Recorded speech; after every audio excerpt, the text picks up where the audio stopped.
नमस्कार मित्रों, एक बार फिर से आप सभी का बहुत-बहुत स्वागत है ज्योतिष को समझने की इस यात्रा में।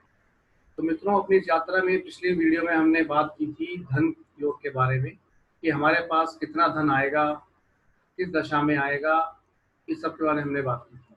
आज हम मित्रों एक और धन की बात करेंगे जो कि मेरा मानना है कि धन से भी ज़्यादा महत्वपूर्ण है, उससे ज़्यादा कीमती है। वो है मित्रों ज्ञान, बुद्धि। क्योंकि यदि आपके पास ज्ञान है और बुद्धि है तो धन अर्जित करना भी आसान हो जाता है।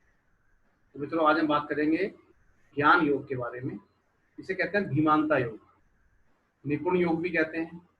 कि ये योग यदि किसी व्यक्ति की कुंडली में होते हैं तो वो किसी एक काम में जरूर निपुण होते हैं, या जिस भी काम को करेंगे उसको बहुत निपुणता से करेंगे। तो इसको कहते हैं धीमानता योग।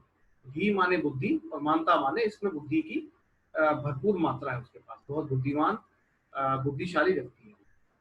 तो आज हम समझने का प्रयास करते हैं कि यह योग कैसे काम करता है और इसके क्या क्या लाभ हैं, कैसे इस योग को देखना चाहिए। चलिए मित्रों, शुरू करते हैं। धीमानता योग अर्थात जिस व्यक्ति कुंडली में यह धीमानता योग है वह बहुत बुद्धिमान है, बुद्धिशाली है। अब ये काम कैसे करता है मित्रों, या ये इसको समझने का प्रयास करते हैं पहले से। कैसे मित्रों, जब भी आपका लग्नेश यानी यानी कि लगन का स्वामी जब भी कुछ कुछ खास भावों में होता है तब इस योग का निर्माण होता है। और जिस व्यक्ति कुंडली में धीमानता योग होता है वह वह व्यक्ति ज्ञानी होता है। हमेशा उसका उसका दिमाग ज्ञान खोजने की तरफ या नॉलेज की तरफ लगा रहता है। और वो व्यक्ति चाहता है कि पूरे ब्रह्मांड को समझ ले कि दुनिया काम कैसे करती है। जिस भी काम में वो घुसेगा तो लगेगा उस काम को बहुत ही अच्छे से करने का प्रयास करेगा। और वो कोशिश करेगा कि पूरा ब्रह्मांड कैसे चलता है, दुनिया कैसे चलती है, सबको समझने की में ही वो लगा रहता है। तो ये कैसे होता है, कौन कौन से ग्रह इस योग को बनाते हैं, क्यों बनाते हैं, इस सबको समझते हैं। अब मित्रों, कालपुरुष की कुंडली में आप सभी जानते हैं कि तीसरा और छठा घर जो होता है उसका स्वामी बुध होता है। बुध इसीलिए बुध बुद्धि का भी कारक है, बुद्धि का भी कारक है। और क्योंकि मतलब बुद्ध का मतलब होता है कि हर समय किताबें, लाइब्रेरी, बहुत सारी किताबें, पढ़ाई। तो जिस व्यक्ति की कुंडली में बुध ग्रह अधिक बलवान होता है तो वो उसका पढ़ने में मन लगता है, किताबें पढ़ता है वो, इससे उसको फिर ज्ञान मिल जाता है। और तीसरा छठा भाव मित्रों उपचय भाव भी होता है। उपचय भाव का मतलब होता है बढ़ते रहना। तो इसीलिए तीसरे और छठे भाव में जो भी ग्रह आपका जाता है वह बढ़ता रहता है, उसका असर जो है बढ़ता रहता है। अब जैसे तीसरा और छठा भाव आपका उपचय भाव है जिसका बढ़ना होता है हर समय, जो पांचवा भाव होता है वो आपका भाव होता है ज्ञान का। अब कालपुरुष की कुंडली में पांचवा भाव जो आपका है, वो पांचवा भाव का जो स्वामी है वह है सूर्य। पांचवे जो आपका भाव होता है वो आपका तो स्वामी आपका सूर्य हो गया। सिंह आपका सिंह है, सिंह राशि आती है उसमें। तो अब इसीलिए जब आपका तीसरे या छठे भाव का स्वामी जो कि बुध है, जो कि उच्च भाव है, और पांचवें भाव का स्वामी या जो जिसे कहते हैं ज्ञान का स्वामी जो है नेचुरल कालपुरुष की कुंडली में सूर्य, जब इन दोनों का संबंध आपस में स्थापित होता है, ये दोनों आपस में एक ही भाव में होते हैं, एक ही भाव में होते हैं, तो आपका जो एक आपका योग निकलता है उसे कहते हैं बुद्धादित्य योग। तो उसका बुद्धादित्य योग का अर्थ है कि बुध सूर्य एक ही भाव में हो। तो और जब ये एक ही भाव में होते हैं मित्रों, तो जो व्यक्ति है वो ज्ञानी होता है। अब इसमें भी फर्क होता है क्योंकि बुध और आदित्य की, बुध यदि आपका अस्त है या सूर्य के बहुत अधिक निकट है तो ज्ञान कितना होगा उसकी में आदमी जो कितना ज्ञानी होगा उसमें आपका थोड़ा फर्क पड़ जाता है कि कम ज्ञानी कि ज्यादा ज्ञानी, सूर्य कितना बलवान है, बुध कितना बलवान है, ये किस किस राशि में है। तो ये सब चीजें देखकर ना आपके जो कितना ज्ञानी है व्यक्ति या योग कितना बलवान है उसमें फर्क पड़ जाता है। तो ये सब चीजें हमको देखनी होंगी।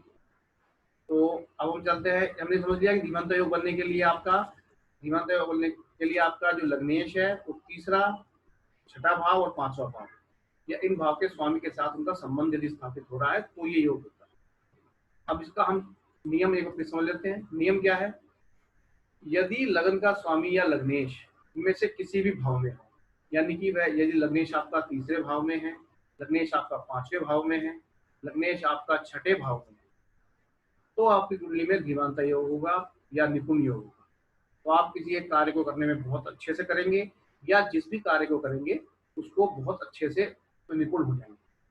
अब कितने निपुण होंगे वो हमें देखना पड़ेगा कि ये योग कितना बलवान है। या दूसरा यह है कि जो लगन के स्वामी है लग्नेश है, उसका तीसरे भाव के स्वामी के साथ या पांचवें भाव के स्वामी के साथ या छठे भाव के स्वामी के साथ यदि वो संबंध स्थापित कर रहा है तो भी आपका धीमानता योग बनता है। अब यह योग आपको देखना कहाँ कहाँ से? मित्रों, कोई भी योग आपको तीन तीन भावों से देखना चाहिए। अब वो तीन भाव कौन कौन से हैं? पहला लगन से। लगन आपका शरीर है, बुद्धि है, तो लगन से आप भाव को देखिए। दूसरा आता है आपका आरूढ़ लगन। आरूढ़ लगन आपकी क्या है? आरूढ़ लगन आपकी पब्लिक इमेज है कि संसार आपके बारे में क्या सोचता है। तीसरा है मित्रों आत्मकारक ग्रह। आत्मकारक ग्रह से जब भी कोई आप योग देखते हैं तो वो आपकी आत्मा कितना सपोर्ट करती है उसको। और मित्रों, शरीर तो नश्वर है, आत्मा ही है जो अमर है। तो यहाँ से भी आपका जो योग अगर कोई है तो बहुत बलवान योग होता है। अगले वीडियो में आपको मैं लगन से, आरूढ़ लगन से, आत्मकारक ग्रह से कैसे देखना है, मतलब इनका क्या क्या फर्क होता है, वो सब विस्तार से बात करेंगे। अभी मैं समझाने की कोशिश कर रहा हूँ कि आपको केवल लगन से नहीं, आरूढ़ लगन से, आत्मकारक ग्रह से, तीनों से लगन देखना है। यदि लगन से आपका दिमाग योग बन रहा है तो वह फिर क्या है, वो आदमी की बुद्धि बहुत तेज होगी, बुद्धि आपके शरीर के साथ काम करेगी। आरूढ़ लगन से बन रहा है तो पब्लिक इमेज होगी कि पब्लिक ऐसा सोचेगी या संसार सोचेगा कि वो बुद्धिमान है। लगन आपका क्या दिखाता है मित्रों? सच्चाई दिखाता है। आरूढ़ लगन आपकी दिखाता है माया, पब्लिक इमेज। वो सही भी हो सकती है, वो गलत भी हो सकती है। तो आगे जब हम भविष्य में कभी आरूढ़ लगन के बारे में वीडियो बनाएंगे तो तब हम इसका विस्तार से बात करेंगे। और आत्मकारक ग्रह से यदि मित्रों यदि कोई भी योग आपका बन रहा है तो वो उसका सीधा संबंध आत्मा से होता है और वो बहुत बलवान होता है। तो अब हम चलिए कुछ उदाहरण देख के करते हैं, उदाहरण से समझने का प्रयास करते हैं मित्रों। सबसे पहली कुंडली मैंने आपके लिए ली है एल्बर्ट आइंस्टीन की। तो सभी जानते हैं बहुत बड़े साइंटिस्ट थे। तो अब देखते हैं कि इतने बड़े साइंटिस्ट थे, इतने बुद्धिमान व्यक्ति थे, तो इनकी कुंडली में क्या ये योग बन रहा है? तो मित्रों, जो आपकी एल्बर्ट आइंस्टीन की जो कुंडली है, यहाँ पे आपके पहला में 3 लिखा हुआ है, इसका मतलब ये आपकी है मिथुन लगन की कुंडली। अब मिथुन लगन का स्वामी आपका बुध होता है। अब हम देखते हैं कि आपका और बुध होता है, इनका जो तीसरा भाव है, तीसरा भाव में आपकी सिंह राशि है, इसका स्वामी आपका सूर्य है। पांचवा भाव आपका तुला राशि है, जिसका स्वामी आपका शुक्र है। और मित्रों, जो छठा भाव आपका है वो आपकी वृश्चिक राशि है, जिसका स्वामी आपका मंगल भी है और आपका केतु भी है। तो हम देखते हैं कि इनका इनका पहले लगन से देखते हैं कि लगन से इनका आइंस्टीन की कुंडली में लगन से आपका निपुण योग या धीमा योग बन रहा है कि नहीं। अब में तो देखिए लग्नेश लगन आपका मिथुन है तो लग्नेश आपका बुध हो गया। और बुध का जो संबंध है, तीसरा भाव आपका सिंह है, इसका स्वामी सूर्य है। में तो देखिए 10वें भाव में आपका लग्नेश जो आपका ये बुध हो गया, मरकरी इसका, और ये आपका बैठा है सूर्य के साथ जो कि आपका तीसरे भाव का स्वामी। और ये दोनों, और ये आपका 10वें भाव में बन रहा है कर्म स्थान में। तो लग्नेश और पंचमेश का संबंध आपका 10वें भाव में हो रहा है। तो इसका मतलब ये इनकी कुंडली में धीमानता योग है, यानी ये बुद्धिमान व्यक्ति है और इनकी बुद्धि बहुत तेज होगी। आप देखते हैं फिर पांचवें देखते हैं हम ज्ञान का जो आपका योग है। फिर तो देखिए पांचवें भाव का स्वामी जो आपका है, पांचवें भाव का स्वामी आपका शुक्र है। देखिए शुक्र भी आपका बुद्ध के साथ 10वें भाव में है। तो एल्बर्ट आइंस्टीन की कुंडली में आपके धीमानता योग और ज्ञान योग दोनों बन रहे हैं। मतलब इनकी बुद्धि भी तेज थी और इन्हें ज्ञान भी था, बहुत ये ज्ञानी भी थे, इसीलिए इतने बड़े साइंटिस्ट बन पाए। क्योंकि ये आपका लगन से बन रहा है तो ये आपका सत्य दिखा रहा है कि वास्तव में वो बहुत ज्ञानी थे और बहुत ही नॉलेजेबल नॉलेज वाले आदमी थे।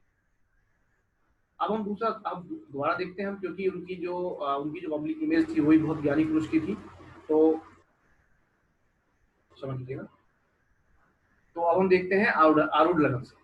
मित्रों, आरूढ़ लगन आपका इनका है चौथे भाव में, जहाँ पे आप एयर लिखा हुआ है आरूढ़ लगन। आरूढ़ लगन का स्वामी ये आपका है कन्या राशि, कन्या राशि का स्वामी आपका फिर से बुध है। और आपका बुध क्या है? बुध भी आपका यहाँ से आपका आप देखेंगे 1 2 3 4 5, जो पांचवें भाव का स्वामी है वो शनि है और छठे भाव का स्वामी भी शनि है। और आप देखेंगे कि शनि भी आपके बुध के साथ दसम भाव में है। तो आरूढ़ लगन से भी आपका लग्नेश का, आरूढ़ लगन के स्वामी का संबंध आपका पांचवें भाव के स्वामी से यानी कि ज्ञान योग, और छठे भाव के स्वामी से यानी कि धीमंता योग यह बन रहा है। तो ये मतलब पब्लिक इमेज भी इनकी बहुत ज्ञानी और बहुत नॉलेज वाले आदमी की रही थी। तो दोनों ही जगह से इनका बन रहा है। तो इसलिए हम यह समझ सकते हैं कि क्यों एल्बर्ट आइंस्टीन जो थे वो विश्व में इतने बड़े साइंटिस्ट माने भी जाते थे और वो ज्ञानी भी थे। क्यों उनमें ब्रह्मांड को समझने की इतनी इच्छा थी कि ब्रह्मांड काम कैसे। अब हम एक उदाहरण और लेंगे मित्रों। अगली कुंडली जो मैं आपके लिए लेके आया हूँ उदाहरण, ये आपकी बिल गेट्स की है, जो माइक्रोसॉफ्ट के मालिक हैं। इन्होंने माइक्रोसॉफ्ट कंपनी की बनाई थी इन्होंने। अब हम इनकी कुंडली में देखते हैं। इनकी कुंडली हमने जब हम धन योग भी देख रहे थे तब भी इनकी कुंडली हमने स्टडी की थी, तो पता हमने देखा था कि क्यों इनके पास इतना धन आया है, कौन से योग थे, धन योग था इनकी कुंडली में। आज हम देखेंगे कि ये क्योंकि ये माइक्रोसॉफ्ट ने ही आपकी ये MS ऑफिस वगैरह काम शुरू किया था, तब से कंप्यूटर का काम करना और आसान हो गया है। उसके लिए बहुत नॉलेज की आवश्यकता होती है। और देखते हैं इनके में धीमंता योग है कि नहीं है, ज्ञान योग है कि नहीं है। मित्रों इनकी भी जो कुंडली है, आपकी मिथुन लगन की कुंडली है। इसका स्वामी आपका बुध है। और मित्रों इनका जो आपका देखेंगे, जो आपका जो छठे भाव का स्वामी है जो कि मंगल है, वो इनके लग्नेश के साथ चौथे भाव में। तो इनकी में मित्रों धीमानता योग हो गया। और आप देखेंगे कि यहाँ पर जो आपका इनका जो मरकरी है वह उच्च का है। इसीलिए इतने ज्यादा ये ज्ञानी व्यक्ति है, नॉलेज है। अब हम एक काम करते हैं कि धीमांता योग की हमने देखे, हम लगन से धीमांता योग बन रहा है। और हम देखते हैं कि सूर्य से कोई बन रहा है क्या, नहीं, सूर्य के साथ नहीं बन रहा है इनका। और आप सूर्य के साथ यहाँ से शुक्र के साथ भी नहीं है इनका। तो लगन से इनका जो है केवल छठे भाव के साथ बनता है। तो एक धीमांता योग इनकी में आ रहा है। अब हम देखेंगे आउडा लगन। आउडा लगन मित्रों इनका चौथे भाव में है। आउडा लगन इनका जो राशि बन रहा है वह आपकी कन्या राशि है। कन्या राशि का स्वामी फिर से आपका बुध है, जो कि उच्च का होकर अपने घर में बैठा हुआ है। और मित्रों साथ ही साथ यहाँ से अब आप गिनेंगे 1 2 3, तो यहाँ से भी जो तीसरे भाव का स्वामी है वो फिर से आपका मंगल देव आ रहे हैं, और मंगल का संबंध फिर से हो रहा है। तो ये आपका जो मंगल और बुध का जो आपका संबंध है चौथे भाव में, ये आपके आउडर लगन से भी इनको धीमांता योग दे रहा है। मतलब ये संसार भी इनको जानेगा एक बुद्धिमान, एक ज्ञानी आदमी के रूप में। और सत्य भी यही है क्योंकि वो लगन से है। लगन से हमेशा सत्य दिखता है, आउडा लगन से माया दिखती है, जो सच हो भी सकता है और नहीं भी। तो यहाँ से भी आपको दोनों दिख रहा है मित्रों। अब हम एक बार देखते हैं कि और कोई धीमांता योग बन रहा है क्या यहाँ आउडा लगन से। पांचवें भाव का स्वामी आपका देखिए शनिदेव है आउडा लगन से, और लग्नेश आपके बुध देव हैं। तो यहाँ से इनका नहीं बन रहा है यहाँ पर। अब हम मित्रों एक काम करते हैं, आपका आउडा लगन, तो आउडा लगन देख लिया हमने। अब आत्मकारक देखते हैं मित्रों। इनका आत्मकारक शनिदेव है जो कि उच्च के होके बैठे हैं पांचवें भाव में। अब यहाँ से आपका तीसरा भाव, आपका तीसरे भाव के स्वामी आपके गुरु हैं, गुरु का संबंध नहीं है। पांचवें भाव के स्वामी आपके शनि हैं, छठे भाव के स्वामी आपके बृहस्पति।